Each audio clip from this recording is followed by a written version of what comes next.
Hola nuevamente a todos los que siguen este curso de verano de la Academia de Abar, los Salmos, temas y textos seleccionados. Una vez que ya hemos escuchado el video introductorio en donde presentamos el programa, dimos la bibliografía, vimos el calendario y se dio una indicación importante, tener una Biblia a la mano, vamos a pasar de lleno a la primera sesión de estudios. Voy a compartir la pantalla para iniciar este maravilloso mundo de los Salmos, un libro muy querido y apreciado por muchas personas. ¿Qué vamos a ver en esta lección? ¿Cuál es su contenido? Algunos temas importantes. Primero, vamos a ver la cuestión del título, el título del libro. Luego diremos una palabra sobre el texto, luego los autores, después la numeración. Si ustedes se han dado cuenta, los salmos no siempre coinciden en número, o es decir, algunos salmos traen doble número, unos entre paréntesis. Vamos a ver por qué. Después, cómo se estructura este libro, decir una palabra sobre la poesía en los salmos y dos maneras de entender el salterio. ¿Puede haber más? Sí, puede haber más. Eso me recuerda que también me faltó decir y recordar que la Academia de Abar tiene como objetivo señalar caminos y abrir horizontes intelectuales, académicos, para que las personas puedan investigar por su cuenta más de lo que aquí se dice. Obviamente no podemos agotar todo el tema en este breve mes y en tan poco tiempo, así que con su criterio ustedes tienen la última palabra. Hay más enfoques académicos, hay diferentes formas también de abordar el libro de los Salmos. Sí, nosotros lo queremos hacer así, queremos dar esta propuesta a ustedes. Ustedes tienen la última palabra. Bien, iniciamos. Quise iniciar con esta breve introducción. Bueno, voy a poner la pluma, que es importante para ir subrayando. Trato de poner algunas palabras o ideas importantes en azul que resalten dentro del texto para tener con mayor facilidad una mejor comprensión. El Salterio es el libro a base de cantos, poesía y oración de la Biblia, compuesto a lo largo de casi 7 siglos, desde el 9 hasta el 3 antes de Cristo, por levitas y orantes del templo de Sión, orantes que estaban en el templo de Jerusalén, bajo la autoridad del rey David y empleados en la liturgia de judíos y cristianos. Yo creo que este libro, sin duda alguna, forma parte importante en la liturgia tanto judía como cristiana. Si no, pues aquí la liturgia de las horas. Quise poner esta imagen de la liturgia de las horas en 4 tomos. Los salmos son 150 poemas que están pensados para ser cantados y orados a lo largo del día, de las semanas, del año y en la vida de los creyentes. Este segundo párrafo lo relaciono con la imagen de la liturgia de las horas, porque las personas que conocen un poco la dinámica de la liturgia de las horas sabe que esta es la oración oficial de la iglesia. No es una devoción, es la oración oficial de la iglesia. Y la oración oficial de la iglesia son salmos que se estructuran a lo largo del día: oración de la mañana, oración de mediodía, oración de la tarde, oración de la noche. Se estructuran por semanas, 4 semanas, para ir repasando diferentes salmos y a lo largo del año, es decir, de acuerdo a los diferentes tiempos, ya sea Pascua, ya sea Cuaresma, ya sea Navidad, ya sea Adviento. Las personas que no han escuchado esta cuestión de la liturgia de las horas, bueno, sería interesante que en sus tiempos libres puedan investigar un poco de ello. La liturgia de las horas, la liturgia, la oración oficial de la iglesia, estructurada y compuesta a lo largo del día, de las semanas y del año. Muy bien. El título. Vamos a iniciar hablando sobre el título. En la Biblia hebrea, cuando digo Biblia hebrea, me refiero al Antiguo Testamento. El libro de los Salmos se encuentra en la tercera sección llamada Ketubim o escritos. Recuerden que la Biblia hebrea se estructura en tres partes: la Torá, los Nebim y los Ketubim. La Torá es la ley, los Nebim son los profetas y los Ketubim son los escritos. Nuestra Biblia cristiana se divide en dos partes: Antiguo Testamento y Nuevo Testamento. La Biblia hebrea o la Biblia del judío en tres. Y el libro de los Salmos se encuentra en la tercera sección. La Biblia hebrea le da el título de Tehilim o Sefer Tehilim, forma plural del nombre Tehilá, que significa himno o alabanza. Podríamos decir entonces que los salmos en la Biblia hebrea son el libro de las alabanzas. Aquí está, el libro de las alabanzas. También se utiliza o se usa una palabra llamada mismor, una palabra hebrea, que es empleada para hablar de cantos solemnes, fíjense, no un canto cualquiera, un canto solemne, que se proclaman acompañados por instrumentos de cuerda. Esto es importante.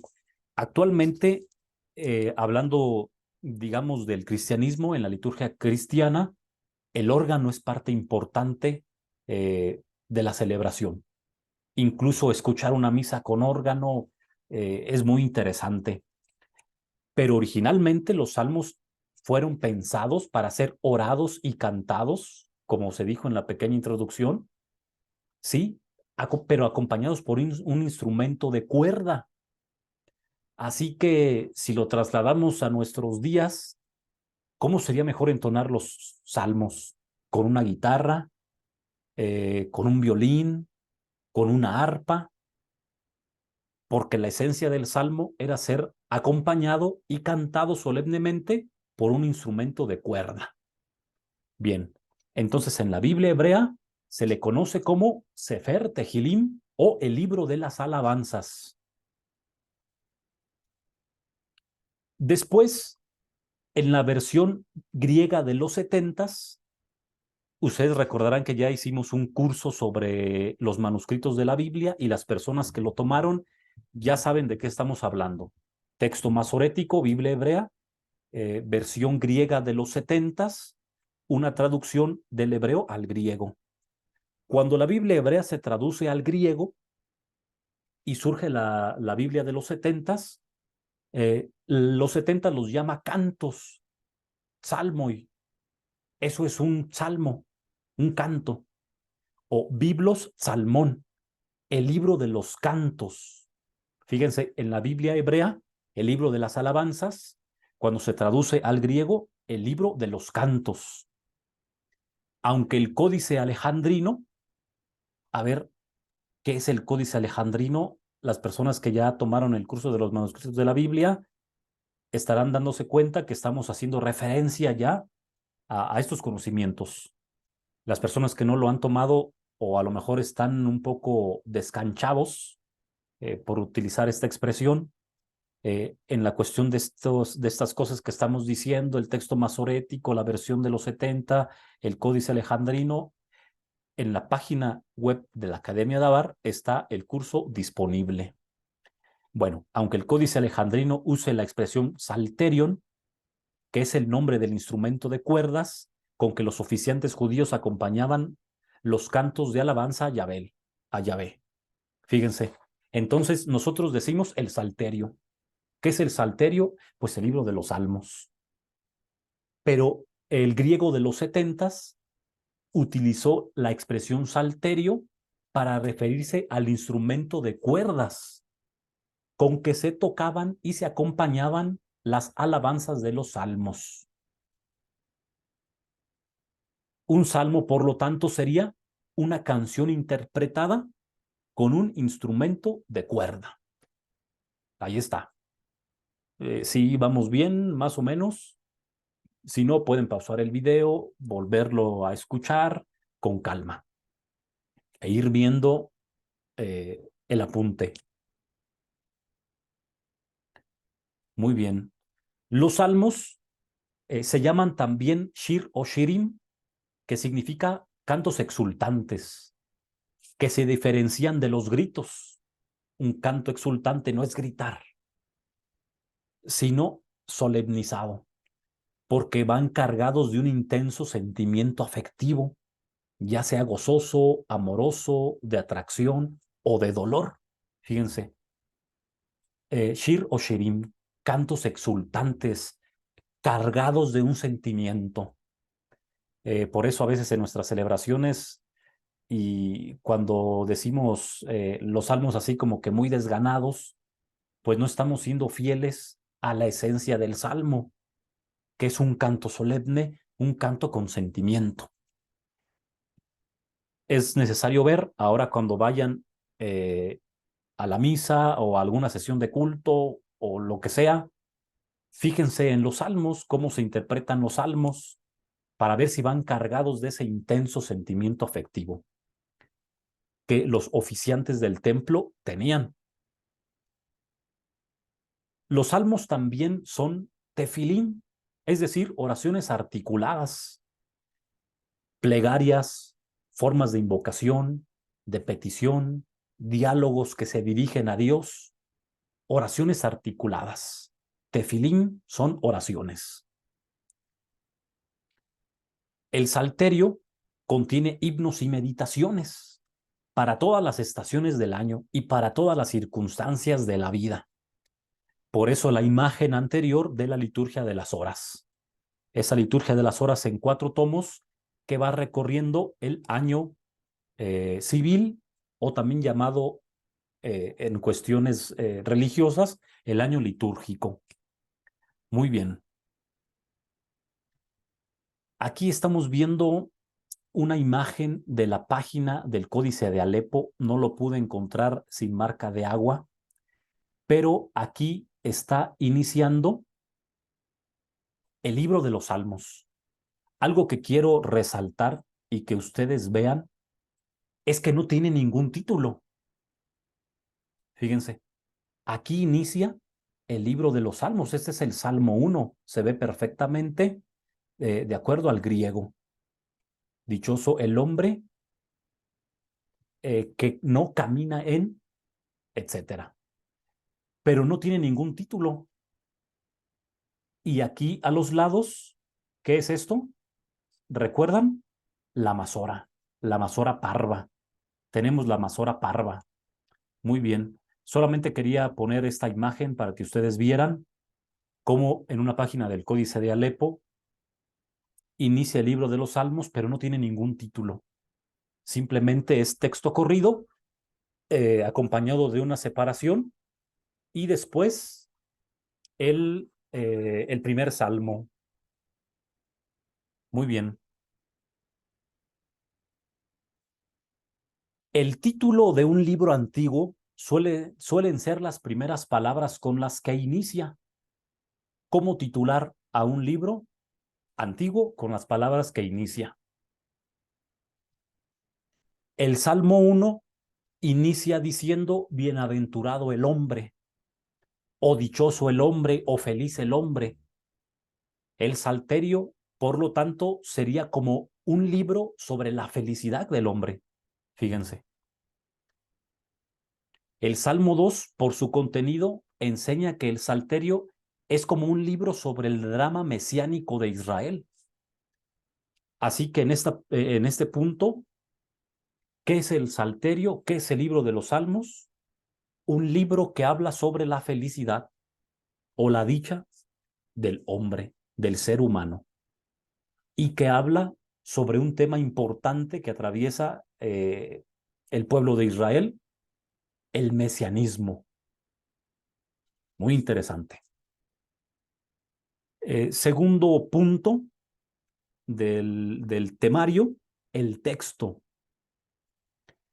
El texto original de los Salmos se encuentra en hebreo, una lengua importante para la Biblia. ¿En qué idiomas fue escrita la Biblia? Hebreo, arameo, griego, originalmente. Los manuscritos más antiguos con los que se cuentan y que están en estas lenguas son a finales del siglo X después de Cristo. Vuelvo a repetir, las personas que tomaron el curso de manuscritos bíblicos sabe a qué nos referimos. Está el Códice de Alepo, el Códice de Leningrado, el Códice del Cairo, si ustedes recordarán, aunque posteriormente en Qumran, 1946-47, fueron encontrados rollos de los Salmos en cuevas y estos datan de mediados del siglo I, convirtiéndose así en los textos más antiguos en referencia a esta fecha. El texto de numerosos salmos, defectuoso en múltiples ocasiones, refleja un complicado proceso de transmisión. Exacto. Acuérdense cuando hablábamos y decíamos que no existen originales de la Biblia, sino solamente copias y diversas copias que difieren entre sí. Por el proceso de composición o de transmisión, hace complicado un texto muy fiel y original. Los salmos han sido compuestos en un arco de tiempo aproximadamente de unos 7 siglos, ya lo habíamos dicho, y fueron en su momento cantados y transmitidos oralmente. La memoria era parte importante del pueblo hebreo. La memoria. A veces nosotros ya no ejercitamos tanto la memoria porque ya tenemos el celular y muchas cosas a nuestra mano. Y la memoria a veces se nos va atrofiando porque no la ejercitamos. Antes de ser puestos por escrito, eran transmitidos oralmente. Imagínense aprenderse los salmos de memoria. Pero era posible en aquella época. Tras su puesta por escrito, se vieron sometidos a un proceso interminable de copiado y de adaptación. Palabra interesante, ¿eh? Adaptación a las condiciones históricas y litúrgicas del pueblo de Israel. Y en su forma actual, el libro existe a partir del siglo III antes de Cristo. Es decir, el libro de los Salmos que nosotros tenemos en nuestras manos está desde el siglo III antes de Cristo, ya en su forma final. Según tercer punto, los autores. En la pequeña introducción y breve se dijo que los autores normalmente son personas que están en torno al templo y viven y giran en torno al templo. Levitas, también sabios que cantaban y oraban los salmos, que los compusieron. Posteriormente, la tradición ha atribuido a algunos personajes bíblicos los salmos, pero no quiere decir que ellos estrictamente hablando los escribieron, sino que se les atribuyeron. Esto no es raro, estamos hablando del fenómeno de la pseudonimia, un recurso literario muy importante y común en la antigüedad, no solamente hablando del libro de la Biblia, sino de obras antiguas. Muy bien, ¿qué podemos decir a esto? El mismo libro hace referencia a múltiples autores. Si ustedes toman la Biblia, normalmente cada salmo, antes de iniciar, dice quién lo escribió o a quién se le atribuye más bien. No existe el concepto de un solo autor, obvio. Atendiendo al texto de los mismos salmos, sus encabezados, encontramos autores diversos como David. A David se le atribuyen 73 salmos de los 150 que son. A Moisés se le atribuye uno, el Salmo 90. A Salomón se le atribuyen dos, el 72 y el 127. Pueden pausar el video y cotejen en su Biblia estos salmos y debe de venir como encabezado Salmo de David, Salmo de Moisés, Salmo de Salomón. Los hijos de Coré, un grupo de personas, hijos de Coré, se les atribuyen 12 salmos. A los hijos de Asaf se les atribuyen otros 12 salmos. A Etán se le atribuye el Salmo 89. A Emán Esraíta el Salmo 88. Y hay salmos anónimos que no se especifica en los encabezados a quién se les atribuyen, y son 48 salmos en total, principalmente en los libros cuarto y quinto. Vamos a decir, ¿cómo que libros cuarto y quinto? Vamos para allá. La numeración. Si ustedes ven, a partir del Salmo 8, véanlo en su Biblia, la numeración cambia. Por ejemplo, en el Salmo 11, ya tenemos 11, 10 y un número entre paréntesis. Luego tenemos 12, 11, un número entre paréntesis, 13, 12, un número entre paréntesis, 18, 17, un número entre paréntesis, 26, 25, un número entre paréntesis. Por eso les decía que tuvieran una Biblia a la mano para ir cotejando. ¿Por qué hay dos numeraciones? Porque una numeración corresponde al texto masorético y otra numeración corresponde al texto griego de los setentas. El número que está entre paréntesis en nuestras Biblias corresponde a la numeración griega, no a la hebrea, a la griega. Así que del Salmo 1 al Salmo 8, la numeración está igual. Pero donde empieza a haber diferencia es a partir del Salmo 9, porque el texto hebreo, el Salmo 9 y el 10 son dos, mientras que la Biblia de los 70 o la Biblia griega los junta en uno. 9 y 10 para el hebreo y 9 para el griego, para el texto griego. Y así se siguen.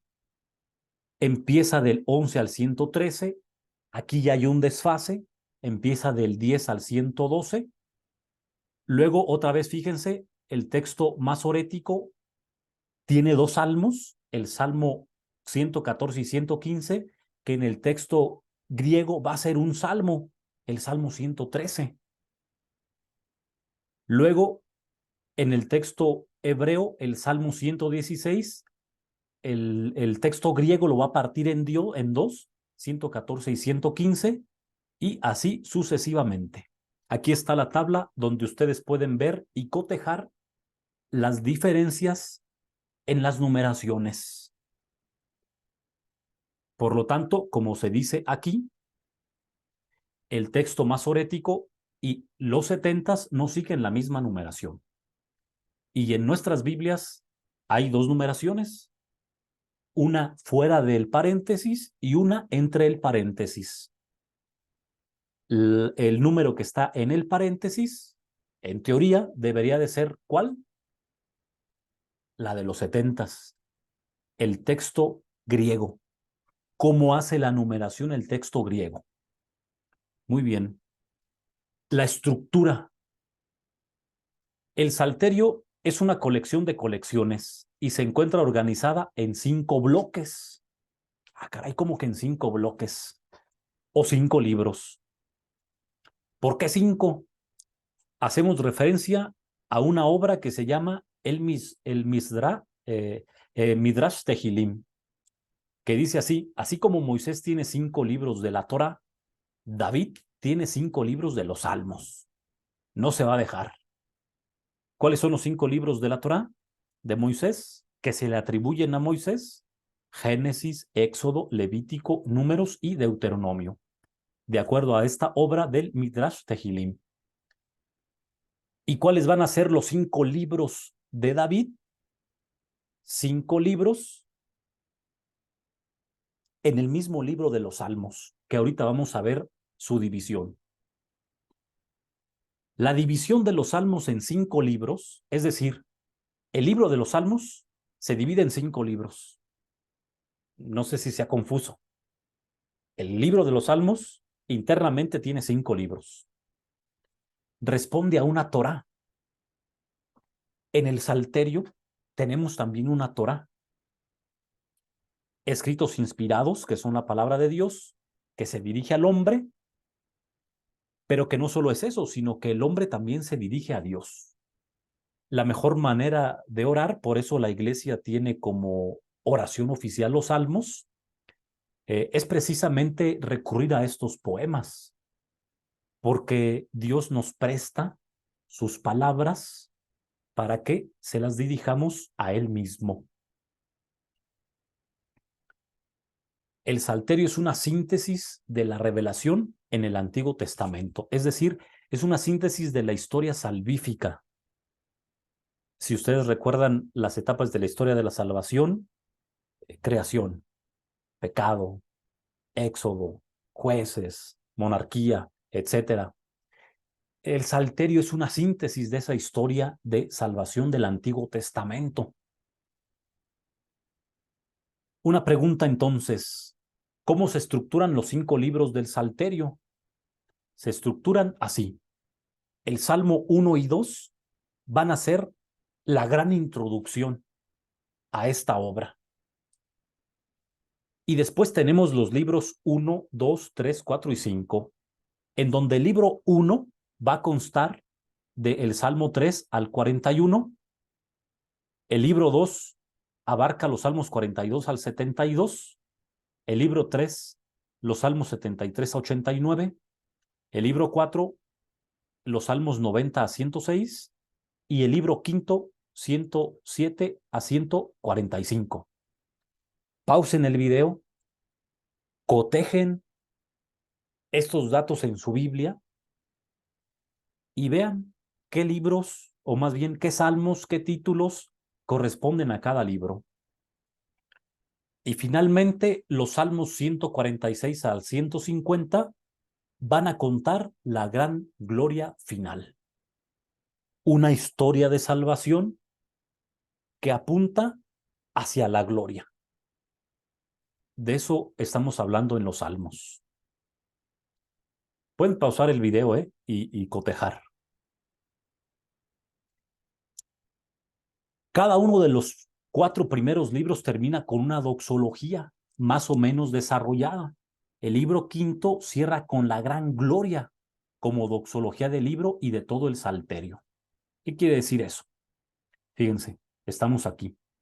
El libro 1 termina en el 41, libro 2 en el 72, libro 3 en el 89, libro 4 en el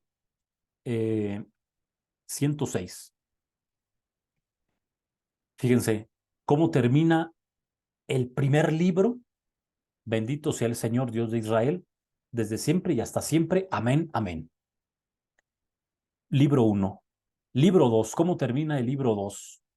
Bendito el Señor Dios de Israel, el único que hace maravillas. Bendito su nombre glorioso por siempre. La tierra toda se llene de su gloria. Amén. ¿Cómo termina el libro 3? Bendito sea por siempre el Señor. Amén, amén. ¿Y cómo termina el libro 4? Bendito el Señor, Dios de Israel, desde siempre y para siempre, y todo el pueblo diga amén, amén. Son doxologías que cierran cada libro y la gloria final, la gran doxología que cierra el libro 5, 146 a 150. Digamos una palabra sobre los encabezados. Antes del comienzo de un salmo propiamente dicho, se encuentra una serie de indicaciones, cotéjenlo en su Biblia, que durante siglos ha requerido la atención de numerosos especialistas en el campo. Pues, ¿qué significan esos encabezados? En la actualidad se ha llegado a un cierto consenso respecto al alcance significativo de algunos términos de esas cabeceras. Sin embargo, otros muchos solo se presentan como hipótesis o conjeturas. Bueno, con ciertas reservas, las indicaciones que encabezan los salmos pueden concentrarse en 5 apartados. Los encabezados de los salmos, ¿a qué hacen referencia? Primero, términos referentes a colecciones.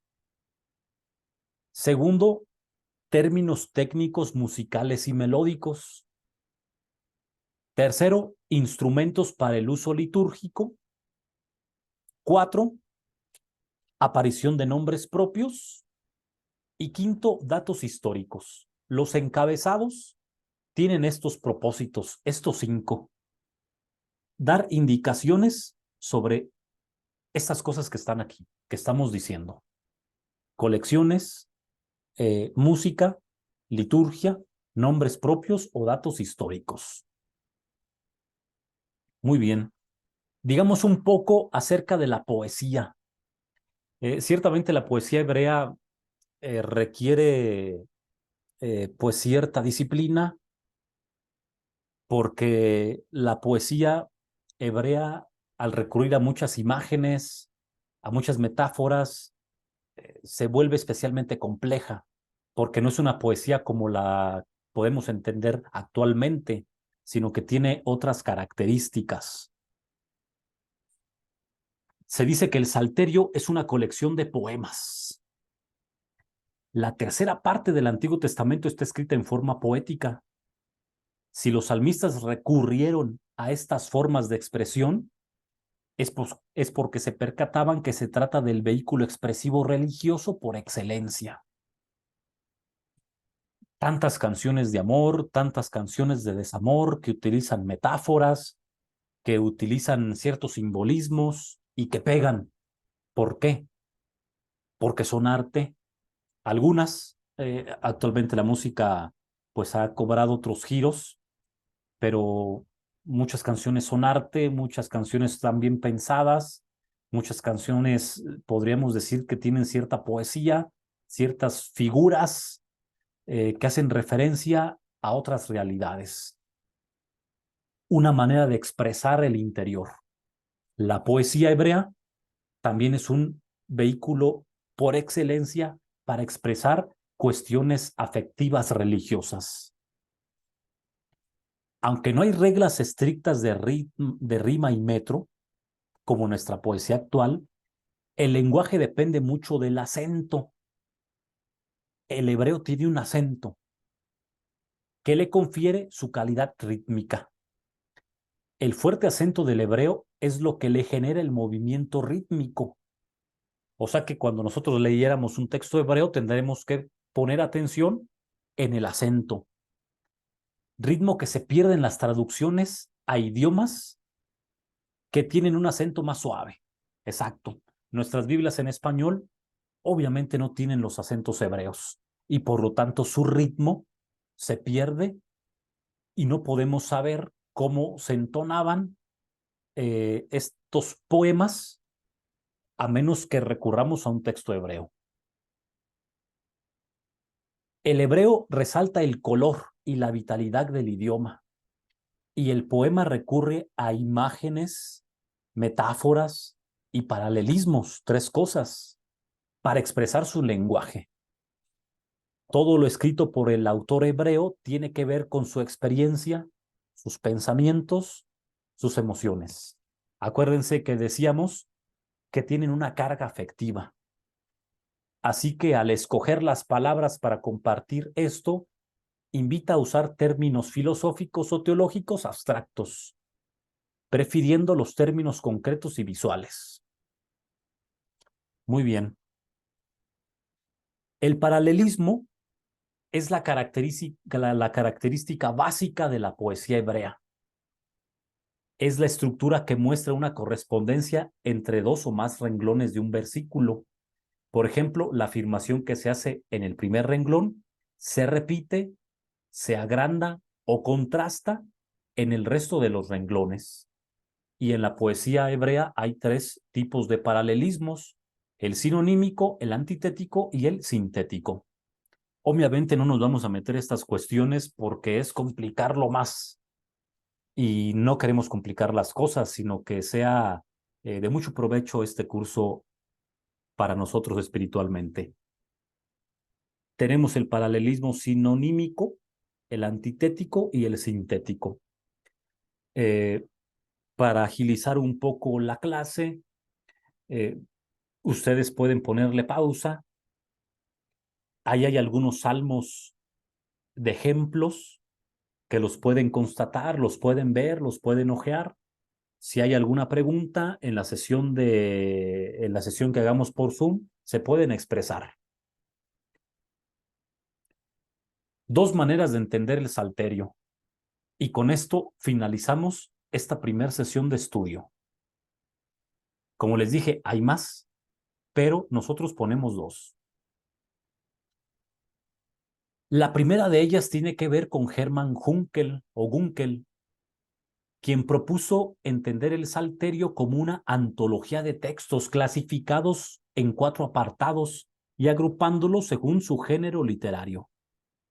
Hermann Gunkel fue el primero en estudiar los salmos desde el punto de vista de los géneros literarios. Es muy importante este nombre para tenerlo en cuenta. El primero en abordar la cuestión de los salmos desde el género literario. ¿Qué es un género literario? Es una forma de expresión en el cual se envuelve un mensaje para ser expresado dependiendo de la intención que se tenga. Así que Hermann Gunkel clasifica el salterio de acuerdo a sus géneros literarios. Por ejemplo, hay salmos que hablan sobre lamentaciones de la comunidad. Todo lo que hable de una lamentación, ahí se clasifica en este grupo. Luego, hay lamentaciones individuales, lamentaciones comunitarias, lamentaciones individuales. Todo lo que hable individualmente de una lamentación, aquí va. Luego hay salmos de acción de gracias y salmos de elogio o himnos. Así, como que era tradicionalmente la manera de entender los salmos de acuerdo a su género literario. Interesantemente, la segunda es una nueva pista, fíjense, nueva pista de interpretación que consiste en ver al libro de los salmos como a una unidad. Esta palabra es clave, como una unidad. No tanto que si es de acción de gracias, que si es de himno, que si es de lamentación. No, una unidad. Una unidad en 150 capítulos que describen una historia en un camino progresivo a la gloria. Como ya dijimos anteriormente, los salmos son una historia de revelación, una historia de salvación. Es un camino progresivo que va hacia la gloria. Ahora es momento de preguntar, ¿qué describe esta historia? ¿Cuál es ese camino progresivo? La historia de Israel.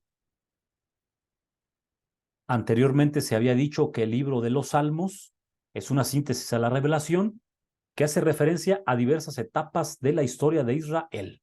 Ahí está, diversas etapas. ¿Cuáles son estas etapas? Por ejemplo, el Salmo 1 y 2 hablan sobre el bien y el Mesías, el camino a la felicidad, que consiste en el seguimiento al Mesías. Después, el Salmo 3 al 41 va a hablar sobre la alianza con David en su condición de siervo sufriente. David y la alianza. Se encuentra esta historia allá por los libros históricos, en los libros de Samuel. El Salmo 42 a 72 hace referencia de la transmisión de la alianza a sus descendientes. Seguimos después del Salmo 73 al 89, ilustran el fallo y la crisis de la monarquía. Estamos hablando igual la historia deuteronomista, Samuel Reyes, sobre todo el libro de los Reyes. El Salmo 90 al 106 hablan sobre el exilio. Después de que la monarquía falla y el reino se divide, viene el exilio del reino del norte con Asiria, el exilio del reino del sur a Babilonia. Bueno, estos salmos 90 al 106 hablan sobre el exilio, en donde idealmente se vuelve al Sinaí, para considerar a Yahvé solo como rey, solamente a él como rey. Y los Salmos 107 al 145 hablan sobre el retorno del exilio de Israel. Una vez que están en el exilio, regresa nuevamente a la tierra prometida. Y la conciencia de ser llamados a hacer alianza con Yahvé en Sión a través del Mesías y de la fidelidad a la Torá. Importante, retornamos para hacer una alianza con el Señor a través de su Mesías y en la fidelidad a la Torá. Y por último, los Salmos 146 al Salmo 150 van a contar la gloria final de Dios. Qué alegría cuando me dijeron vamos a la casa del Señor. Retornamos del exilio como pueblo y moramos ahora en la Nueva Jerusalén. La gloria final. Muy bien, estamos terminando y aquí hay algunas sugerencias para seguir profundizando. Con calma, con tiempo, tomen la Biblia y revisa la numeración de los salmos con calma, siguiendo las indicaciones que se dijeron en esta clase. Repasa los encabezados de los salmos, investiga quién fue Hermann Gunkel con más profundidad y responde una pregunta. ¿Qué aprendizaje te deja esta lección? Les doy las gracias por su atención. Hemos terminado nuestra primera sesión de estudio. Nos vemos en la siguiente lección y Dios les bendiga. Nos vemos la próxima.